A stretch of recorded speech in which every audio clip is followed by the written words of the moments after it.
இந்த பதிவு வந்து அண்ணன் ராகவா லாரன்ஸுக்காக. அண்ணன் வந்து நம்மள்கிட்ட ஒரு கோரிக்கை வச்சார், நீங்கள் சொல்லுங்கன்ட்டு. ஆனால் நீங்கள் அந்த மாதிரி சொன்னது தானே நம்மளுக்கு மனசு கஷ்டமாகுது. நீங்கள் அரசியலுக்கு வரணும்னா வந்தாங்கன்னா நல்லது தானே செய்வாங்க. அரசியலுக்கு வராதே இந்த அளவுக்கு நல்லது செய்கிறேங்க. இன்னும் அரசியலுக்கு வந்தால் என்ன மாதிரி எவ்வளோ பேர் கஷ்டத்தில் வரும். அதே மாதிரி அவங்கள பற்றி புரியாதவங்களுக்கான கடமையை செய் பலனை எதிர்பார்க்காதுன்னு சொல்கிறதெல்லாம் வந்து புரியாதவனுக்கு தான் வந்து இவர் வந்து இந்த பலனை எதிர்பார்க்கறதுக்காக தான் இத்தனை நாளாக வந்து உதவி பண்ணாரோன்னு யோசனை வரும். ஆனால் நான்லாம் வந்து நேரில் பார்த்தவண்ணா, உங்களுக்கு ஞாபகம் இருக்குதோ இல்லையோ தெரிலண்ணா, நான் ஒரு 12 வருஷத்துக்கு முன்ன உங்கள்கிட்ட ஒரு சின்ன உதவின்னு வந்து நின்றேன். ஆனால் வர நேரத்தில் வந்து நிறைய விஷயத்த உங்கள்கிட்ட பேசணுன்ட்டு யோசனை பண்ணிட்டு இப்படி அண்ணங்கிட்ட பேசணும், இந்த மாதிரி சொல்லணும், அண்ணன் நம்புவாரா அப்படின்லாம் ஒரு மனசில் ஒரு கற்பனை எல்லாருக்குமே இருக்கிறது தான், அது சகஜம். அந்த மாதிரி எனக்கும் வந்து அந்த மாதிரி ஒரு அச்சம் ஆயிடுச்சு. அப்புறமா நம்ம ஏமாத்துறோமோன்னு நினைப்பாரோ அண்ணன்ட்டு. ஆனால் நீங்கள் அதை பற்றிலாம் நான் ஒரே ஒரு லைன் தான் எடுத்து உங்கள்கிட்ட சொல்ல ஆரம்பித்தேன் உடனே நீங்கள் அப்படியே என்னை ஆஃப் பண்ணிட்டேங்க. சரி தம்பி, என்ன விஷயம், எங்கே போய் கட்டணும் என்னான்னு கேட்டேங்க. எனக்கு வந்து அந்த சந்தோஷம் வந்து நீங்கள் எதுனான்னு நீங்கள் என் வாழ்க்கையில் நான் எதிர்பாராத ஒரு சந்தோஷம். ஏன்னா நிறைய பேர் உதவி பண்ணுறேன்னு சொல்லிட்டு ஏமாற்றிட்டு நம்மளை வச்சு வேலை வாங்கிக்குவாங்க. நம்மள்கிட்ட என்னென்ன செய்ய முடியுமோ அதெல்லாம் செஞ்சுக்குவாங்க. ஆனால் நீங்கள் வந்து எந்த ஒரு பலனையும் எதிர்பார்க்காத உதவி பண்ண முன் வந்தவர். அதே மாதிரி நீங்கள் கஷ்டத்தில் இருந்தாலும் ஒரு 60-70 பசங்களை அவங்க வந்து ஒரு அம்மா அப்பா இல்லாத இருக்கிறவங்க, ஊனமுற்றவராக இருக்கிறவங்க, அவங்களெல்லாம் வந்து நீங்கள் வளர்த்து ஆளாக்கி இன்றைக்கி அவங்களாம் உங்கள் தோளுக்கு மேலே வந்து நிற்கிறாங்க. அதெல்லாம் எவ்வளோ சந்தோஷமாகுது. கண்ணுக்கு தெரியாத பல லட்சம் பேர் இருக்கிறாங்க. அதே மாதிரி நம்ம பாலா அண்ணன் ஹெல்ப் பண்ணுறாரு.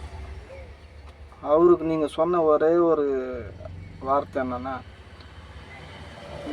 உன்னால் முடிஞ்ச அளவுக்கு நீ ஹெல்ப் பண்ணு, உன்னால் முடியலன்னா கண்டிப்பாக நான் உன் கூட நிற்பேன் அப்படின்னு சொல்லி நீங்கள் எல்லா விஷயத்துலையுமே நீங்கள் உதவி பண்ணுறது இல்லாத உங்களை சுற்றி இருக்கிறவங்க, உங்களுக்கு தெரிஞ்ச நண்பர்கள் எல்லாமே யார் இந்த மாதிரி சின்ன சின்ன உதவிகள் பண்ணுறாங்களோ அவங்களால முடியாத பட்சத்தில் நீங்கள் வந்து போய் முன்னே நின்று நான் இருக்கிறேன் உங்களுக்குன்னு சொல்கிற மனுஷன் நீங்கள். அந்த மாதிரி இப்போ சாதாரணமாக ஒருத்தர்கிட்ட போய் ஒரு உதவின்னு போய் கேட்டாங்க, அவங்க கேட்குற முதல் கேள்வி, ஏன்பா உனக்கு இந்த இவ்வளோ பெரிய தொகை எதுக்கு, இது முதல் கேள்வி கேட்டு தான் கேட்பாங்க. ஆனால் அந்த ஒரு வாய்ப்பை கூட நீங்கள் தராத. ஆனால் நான் கண்ணால் பார்த்தவன், நான் நேரில் பார்த்தேன். எனக்கு வந்து அதோடைய ஒரு புரியும். எனக்கு பார்க்காதவங்களுக்கு இதை பற்றி தெரியாது. ஆனால் நம்ம வந்து நேரில் பார்த்தோம்.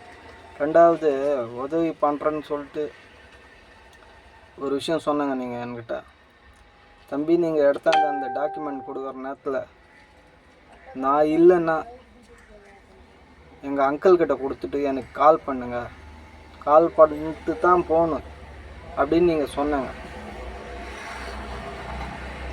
ஆனால் சந்தர்ப்ப சூழ்நிலை என்னால் வந்து அந்த டாக்குமெண்ட்டை அங்கிள்கிட்ட கொடுக்க முடியல.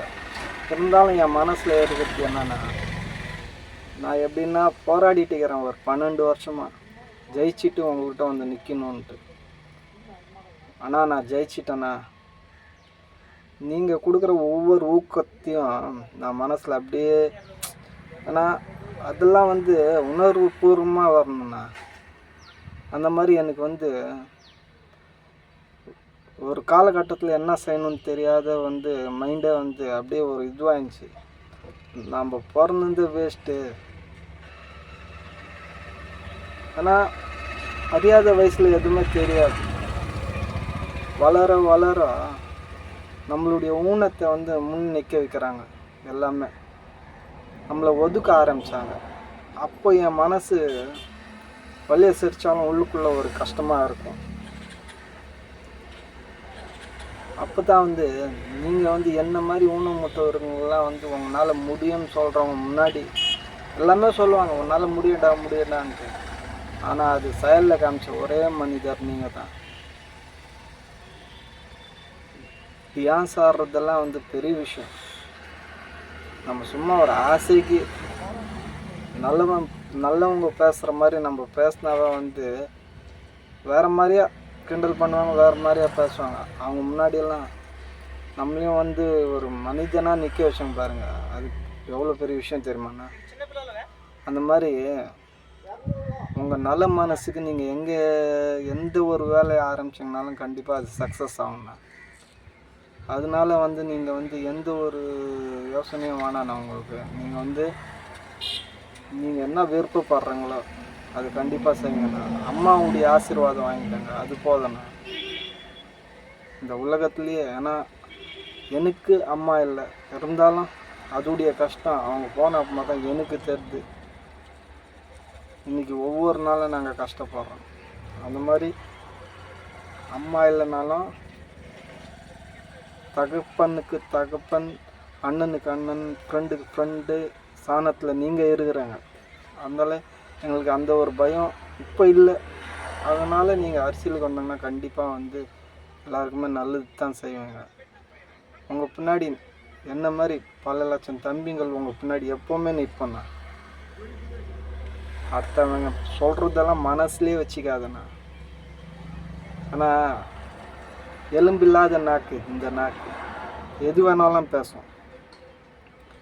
பேசுகிறவனுக்கு 1000 வார்த்தைகள் வரத்தானே செய்யும்.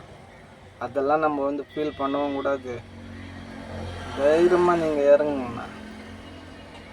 நான் நீங்கள் வருவாங்கன்னு தானே நாங்கள்லாம் எல்லாமே எதிர்பார்த்துருக்கோம். அதே மாதிரி நம்ம அண்ணன் விஜயுடைய கூட்டணியில் இருந்தாலும் சந்தோஷம் தானே.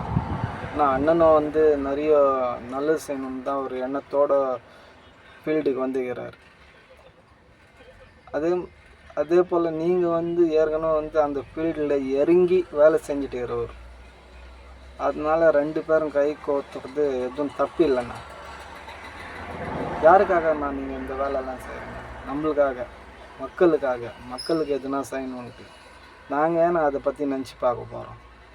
பலனை எதிர்பார்த்து நீங்கள் செய்கிறாங்கன்னு நாங்கள் ஒரு துளி கூட நினச்சி பார்க்க மாட்டோம்ண்ணா.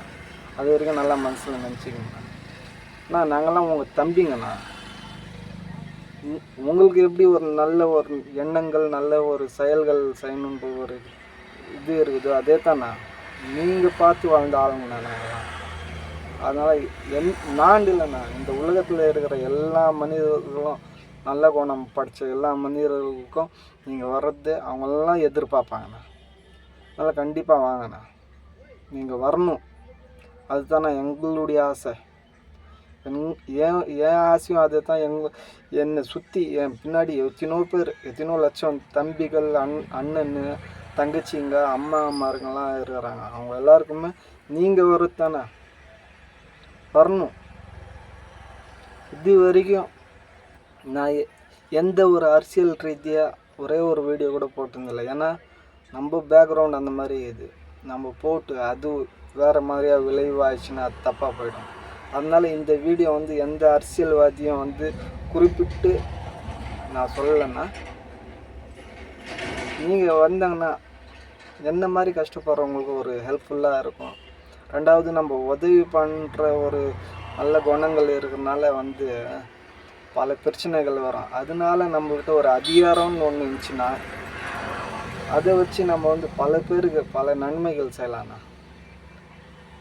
பல பேருக்கு ஒரு உதவி போய் சேராத இருக்கிறவங்களாம் வந்து போய் இந்த ஒரு அதிகாரம் மூலியமாக போய் சேர்த்துடலாண்ணா. அதுக்காக நீங்கள் கண்டிப்பாக வரணுண்ணா. வந்தீங்கன்னா எல்லாருக்குமே ஒரு யூஸ்ஃபுல்லாக இருக்குண்ணா. அதே மாதிரி நீங்கள் சொன்னாங்க அண்ணனை பற்றி சொன்னாங்க, சீமானண்ணனை பற்றி. அதுதானா சூப்பரான வார்த்தைண்ணா நீங்கள் சொன்னது. யாரையும் வந்து நம்ம எதிரியாகவே நினைக்கக்கூடாதுண்ணா. நம்ம யாரையும் எதிரியாகவே நினைக்கக்கூடாது. இந்த வாழ்க்கை வந்து 4 நாள் உள்ளதாண்ணா. எப்போ வேணாலும் நம்ம வந்து இன்றைக்கி இருக்கிறோம், நாளைக்கு இல்லைண்ணா. எல்லாருடைய பாசத்தை தானே நம்ம வந்து எதிர்பார்க்கணும். அவங்களுடைய ஒரு வெறுப்பை எதிர்பார்க்கக்கூடாது. அதனால் நீங்கள் சொன்ன இந்த ஒரு இதுக்காக நம்ம அண்ணன் சீமான் அண்ணன் கூட வரவேற்பாருன்னு நினைக்கிறேன். இது வரைக்கும் யாரை பற்றியும் நான் இது வரைக்கும் ஒரே ஒரு சின்ன வீடியோ கூட போட்டிருந்தில்ல. என் தலைவன், என் அண்ணன், உங்களுக்காகத்தான் நான் இந்த வீடியோவை போடுறேன். நன்றி, வணக்கம்.